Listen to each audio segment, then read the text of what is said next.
And Spody Dopalicious, actually, the OGs used to be like, hey, that's a little Spody, like, ooh, she fly, you know what I'm saying? Yeah. And so it's about that fly female that you kind of really wanted to get with.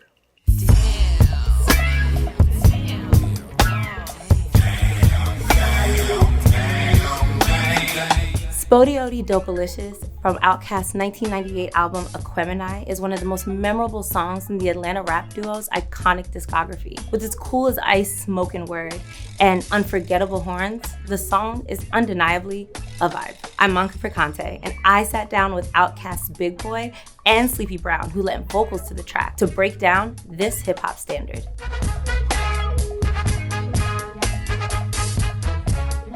It's so different. You know what I mean? I used to hear that a lot. Like, that record is just so different. It's so dope. It's live. It's this, is that, you know. Y'all ain't gonna rap on there? Yeah. No. I used to hear that too. Like, no, spoken word. Tell me more about this concept of spoken word. It was just a narration, you know what I mean? Like a player-ass narration, a soliloquy of sorts. You get in a groove and you can kind of paint this mental picture of what the song feels like in your head. Hey, look, baby, they playing our song. And the crowd goes wild, as if Holyfield just won the fight.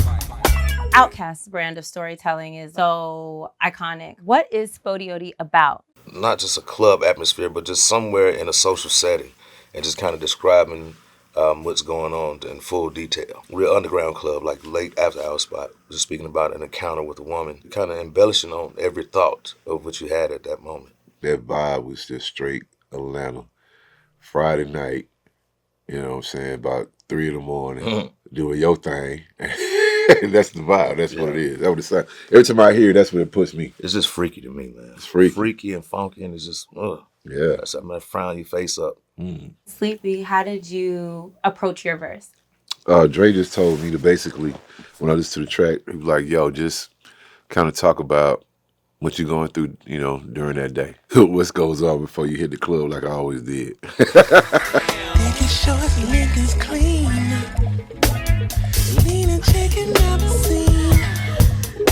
It's just so vivid, and it's not even a rap spit on there. It's straight talking that shit. You know what I'm saying? Right. It's a real pimp soliloquy, you know. Right. Ghetto reporter, love letter. What inspired Spody sound? Atlanta. Yeah. Atlanta is such a melting pot of sounds and styles. We tend to listen to everything. The vibration of the song, like, is so positive, and you can feel every lick. You know what I mean? Like, music is supposed to uplift you or make you feel some type of way. And I think we touched on every aspect of your chakras. It was a vibe, man. It was a vibe. Everything from the horns to the percussionists, even the time strategy. It was free flowing, so we wasn't paying attention to the time limit. It's wherever the groove took you and it built up and really just set the ultimate vibe. Yeah. It was so many layers of music that was put down before we even put the first vocal pieces on the record. I just remember being camped out for a long time with Dre and him saying, no, run that back. No, I'll do it like this. Is very meticulous with it too. Yeah. But it turned out perfect. Are all the instruments in the song played by live instrumentalists? Yes. Yep. Everything on there was live. LaFace Records at the time told us that we couldn't sample. So we had to figure out how to bring something across, you know, that wasn't sample. So we had to get into, you know, musicians. We wanted to get some of the best musicians in Atlanta at the time. The young cats that were like us and hungry.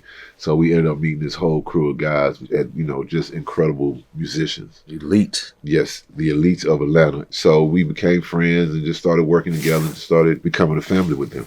Which sound of the song was laid down first? It would have to be the drums. The drums. It was the drums and the percussion. The drums were thick. The percussion was in the pocket like crazy. You hear all the little the wood block. Was killing. And the shaker. Yeah. Did we have some cowbell in there?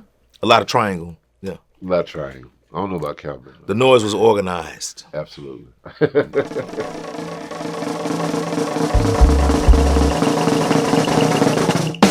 So the drummer kind of spazzes at the end when injects the song with all this energy. Where did that come from? All the damage has been done. You just cut the drum loose. It's like letting the pit bull off the porch. Like, come on, get out of there. And then let him just go for it. You know what I'm saying? Yeah. And so, you know, after he heard all the of what we've done, and you know, when everything added to it, just come back and just go crazy. Between him, the drummer, and the percussionist with that damn wood block, they just was going crazy. Yeah, they was locked in. Yeah, It was locked. like Animal from the Muppets. Can you tell me a little bit about the women's voices at the beginning of the song? Where did they come from? Who are they?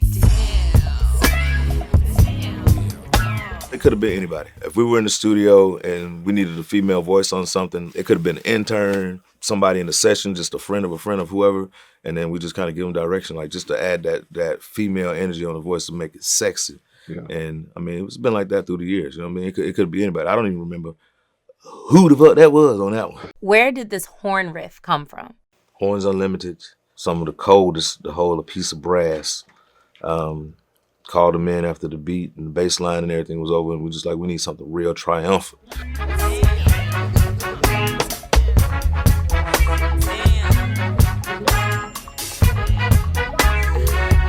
Man, it's hard. You know what I mean? Yeah. That's a trip. It's kept it way pimpish and It super, sure trying did. to sound like gladiator music. Yeah. It sound like some real theme And song. it had a little reggae to it too. Yeah, A little reggae. What were your first reactions to hearing the horn riff? that bitch out of here. It's like that's it. It's gone. It's gone. It's out of here. And then all that culminated together, that built up to us with the spoken word. The vibe was set, and shit, you just had to get in the groove and just narrate.